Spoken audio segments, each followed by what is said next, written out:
lumberjack suddenly becomes bombarded with requests of cutting a specific tree, which has become the highest demanding market for the first time ever. There's a new exotic kind of tree that has been recently discovered, with its price being sky high and being really high in demand. This tree has a strange defense mechanism, which bleeds when being injured or cut, which has had the opposite effect of becoming more appealing, getting cut specifically for that reason.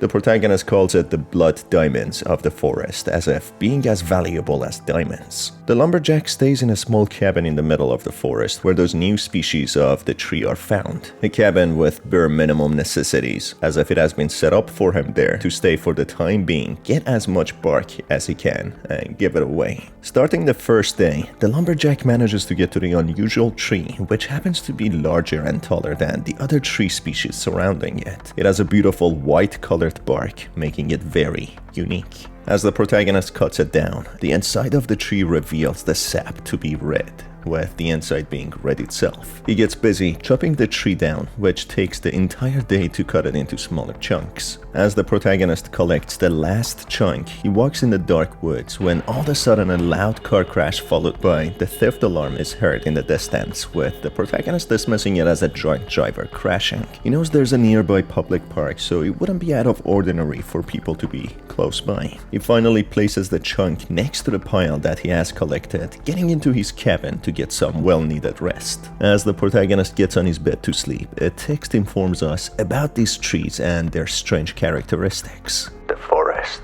is a community. The trees use their roots to warn each other of potential changes. They send nutrients to the trees in need and those that can't fight back the threat. Their sap becomes dense, overflowing with resources.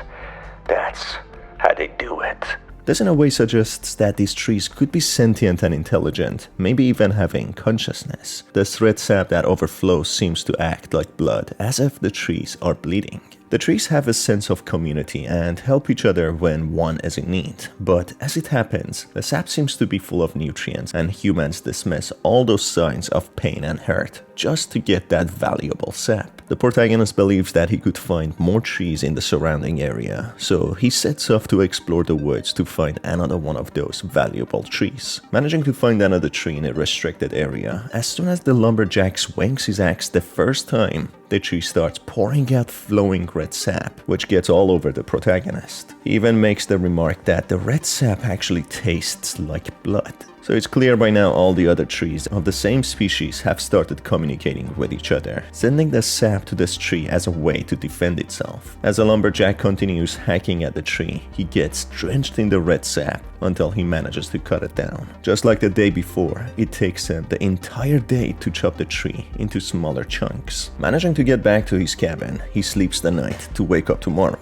The written text suggests that the trees can evolve in a short period of time, able to evolve in their lifetime. The text emphasizes that the trees know the sound of the lumberjack's axe, as if knowing when he is close or swings at any tree. These texts seem to be deductions the lumberjack makes after each day of interacting with these trees. As he wakes up, we notice a cross behind this cabin, as if someone has died and been buried there. Who could this person be? Could the lumberjack be the one who killed them? Right in front of the cabin stands a journalist with a cameraman, who are seemingly making some news about the protagonist and the trees. These trees are called Bloodbark due to their blood-like sap. The journalist asks the protagonist if he knows of the dangers around these species of trees and that cutting them has negative cognitive effects on people, making the person cutting them getting visual and auditory illusions and hallucinations, who start to believe that they are killing a person than cutting a tree. Maybe the lumberjack has already started hallucinating, as he claimed the sap tastes like blood and it started pouring out of the tree as if a person has been hacked with an axe.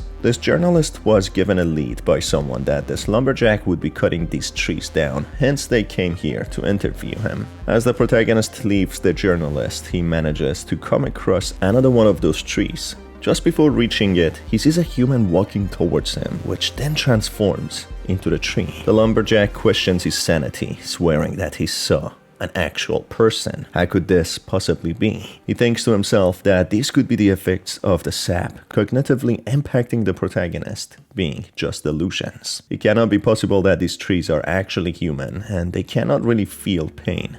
Can they? As the protagonist cuts the bark into smaller pieces, he takes them to his cabin when it comes to the last chunk. As he gets into his cabin, he notices that he has a severe headache, with his hands shaking. He considers if it was the right choice taking the job. As he approaches the pile of the tree pieces, his vision all of a sudden goes blurry, when he can only see in red, with the logs disappearing, with a corpse of a person appearing in their place. The protagonist desperately tries to convince himself what he sees is not real, when all of a sudden his vision is restored and he places the last log on the pile. Going to sleep, he wakes up in the next day when the forest starts having a strange feeling as if it is abandoned. Managing to find another tree, the first strike causes the tree to grow limbs and scream in agony and crying, as if being a human screaming in pain. The protagonist shouts back that it is not real and that it's just a tree, when all of a sudden the tree goes back to normal. He then promises that he won't stay there much longer when he cuts it down and eventually into smaller pieces. Carrying the small pieces back to the cabin, he goes back to bed just to wake up for the next day.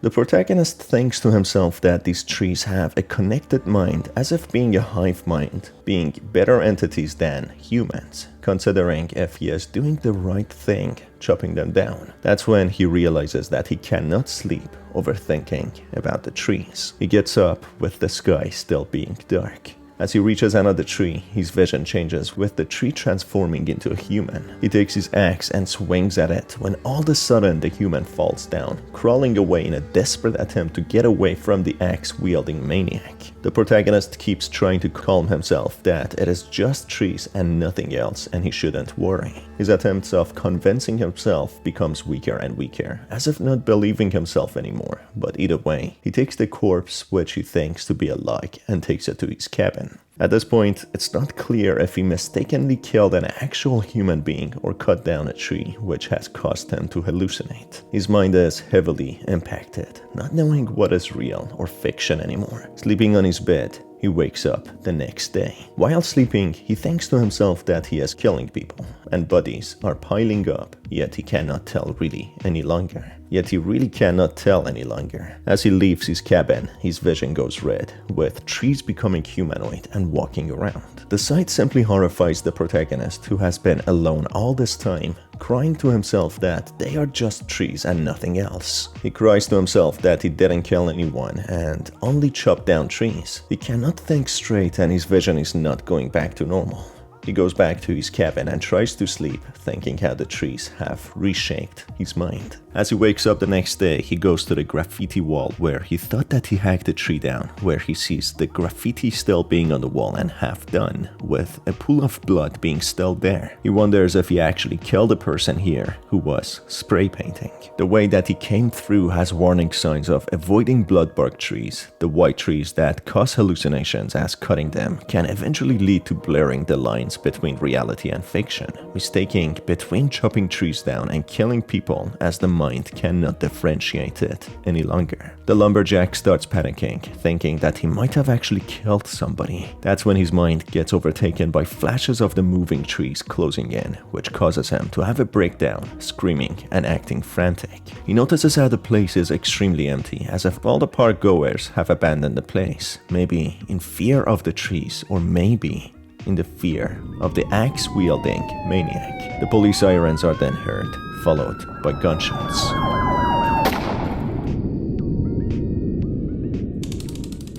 In the first ending, as the lumberjack acts frantic with an axe in his hand, the police who were tipped off about him shoot him down as they fear him. It turns out several people made reports about a psychotic axe-wielding man who had scared people away with the axe and threatened some. As the police investigates further and search his cabin, they come to the horrifying discovery of finding two corpses who have been dismembered and placed on a pile, as if being chunks of tree bark or logs. It turns out the trees caused the lumberjack to hallucinate and not differentiate between the trees or real humans. He chopped them down as if being trees. The logging company who hired the lumberjack claimed no responsibility for the deaths, as this area was restricted and unauthorized people shouldn't have entered. Due to this legal loop, they only get a moderate fine for lack of better security. In another turn of events, on the second day, the lumberjack can find the van of the journalist and hack at the tires, stranding the duo in the woods. As they are stranded, they stay by the van, failing to contact anyone as there is no reception in the forest.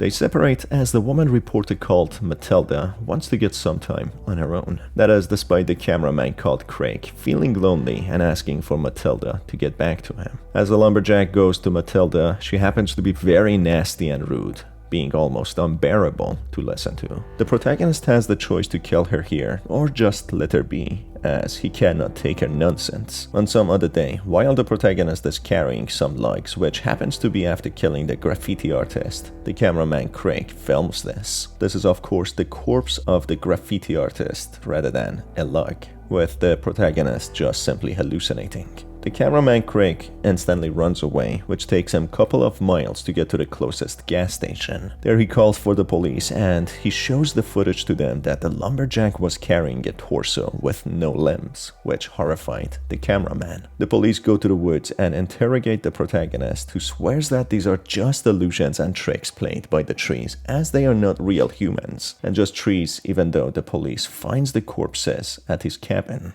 The lumberjack seems to be fully in delusion that he didn't kill anybody, but it was simply the trees that he chopped down. If choosing to kill the news reporter, Matilda, when the police ask about her, he remains silent, which depicts that he killed her not because he mistook her as a tree, but because he wanted to. So even if it wasn't actually his fault inherently, being in delusion that he's chopping down trees, in here, the lumberjack actually gave in to his anger and killed the news reporter. And on that note, this brings us to the end of the video.